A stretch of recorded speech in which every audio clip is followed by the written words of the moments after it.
Aujourd'hui, il s'agit de mener tous les défis de front, celui de la biodiversité, de la perméabilité des sols et celui de l'énergie en même temps et de les mener avec la population en impliquant le plus possible nos concitoyens.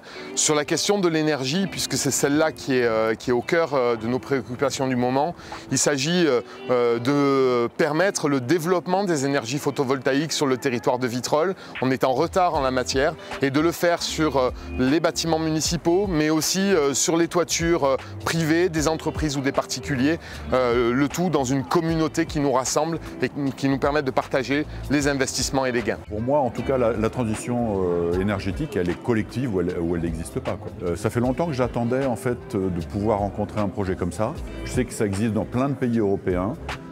Des coopératives d'habitants qui montent eux-mêmes des coopératives de production énergétique. Et je suis ravi que ça se passe à Vitrolles. Alors la communauté d'énergie de Vitrolles, elle est composée de producteurs d'énergie photovoltaïque qui vont avoir un excédent d'électricité, qui vont ensuite partager au sein de la communauté auprès de personnes qui se seront déclarées en tant que consommateurs. Sur cette première phase du projet, qui consiste à développer du photovoltaïque sur les sites communaux, on prévoit de produire l'équivalent de la consommation de 2500 ménages. Ensuite, sur cette production-là, 30% sera consommé directement par les bâtiments producteurs et ensuite on va distribuer le 70% restant aux consommateurs vitrolais.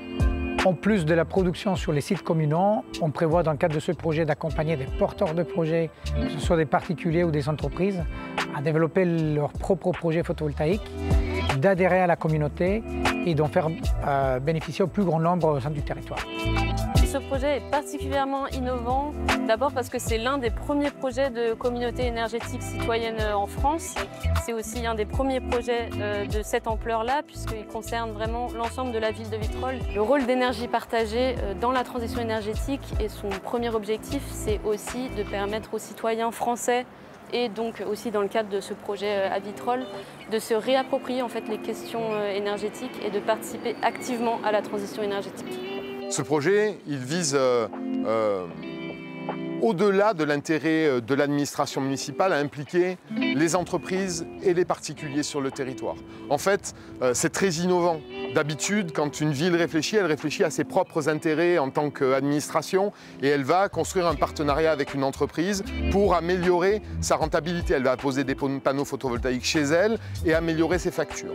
Là, on voudrait faire profiter aux particuliers, profiter aux entreprises du même système. Et donc ça implique une forme de gouvernance nouvelle qui associe la ville, les particuliers et les entreprises à ce dispositif de partenariat public-privé et qui fait bénéficier tout le monde des avantages qu'il peut avoir pour la ville.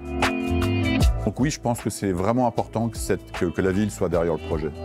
Et c'est ce que j'attends en fait d'une ville aussi.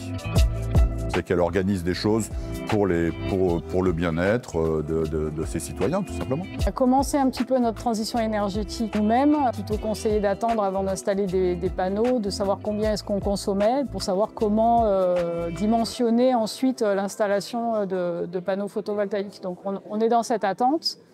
Et donc pour moi, ce projet de communauté arrive à point, parce que là, je vais avoir le choix peut-être de basculer sur ce projet-là plutôt que de partir toute seule sur l'installation de panneaux.